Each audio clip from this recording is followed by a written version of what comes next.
संपूर्ण वर्ष में पृथ्वी पर मौसम बदलता रहता है। वैसे तो अंग्रेजी कैलेंडर के अनुसार मौसम 3 भागों में विभाजित है, लेकिन हिंदी कैलेंडर के अनुसार एक वर्ष में 6 ऋतु होती हैं और हर ऋतु 2 महीने की होती है। इतना ही नहीं, इन्हीं ऋतुओं में कई त्योहार भी आते हैं। इसके अलावा हिंदू धर्म में इन ऋतुओं को काफी महत्व भी दिया जाता है। दरअसल कुछ शुभ कार्य इन्हीं ऋतुओं के अनुसार होते हैं। तो आइए आज हम आपको इन 6 ऋतुओं के बारे में बताएंगे।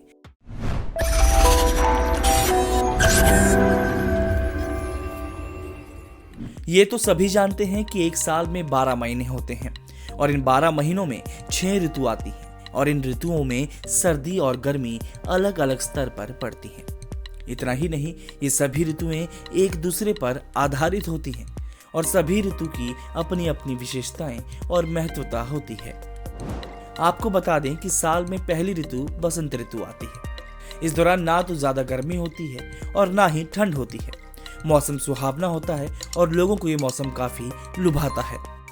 इस ऋतु में दिन बड़े और रात छोटी होती है, इसलिए इसे सभी ऋतुओं का राजा भी कहा जाता है। और इस ऋतु का प्रारंभ माघ मास के शुक्ल पक्ष की पंचमी को होता है। वहीं अंग्रेजी कैलेंडर के अनुसार ये मार्च और अप्रैल में आती है। वहीं दूसरी ऋतु ग्रीष्म ऋतु होती है, जिसे गर्मियों का मौसम भी कहा जाता है। बता दें कि अंग्रेजी कैलेंडर के अनुसार ये ऋतु अप्रैल से जून तक चलती है। इस दौरान काफी गर्मी रहती है।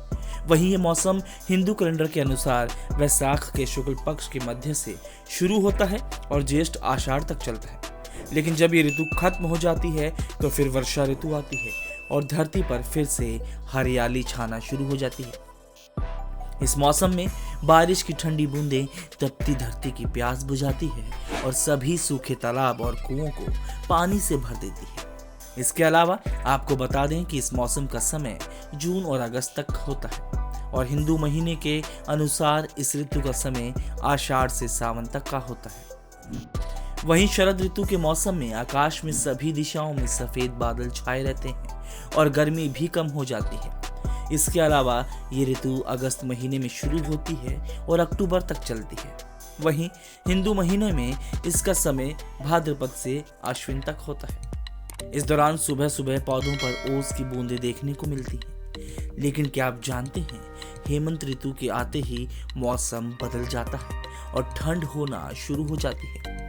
इतना ही नहीं, मौसम सुहावना हो जाता है। बता दें कि ये ऋतु अक्टूबर से दिसंबर के मध्य तक रहती है। वहीं हिंदू महीनों में इसका समय कार्तिक से पौष तक का रहता है। जब ये ऋतु समाप्त होती है तो इसके बाद शीत ऋतु का आगमन होता है।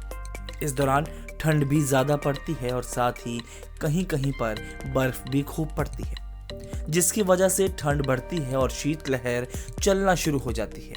बता दें कि ऋतु दिसंबर से लेकर फरवरी तक रहती है। वहीं हिंदू महीनों में इसका समय माघ से फाल्गुन तक होता है।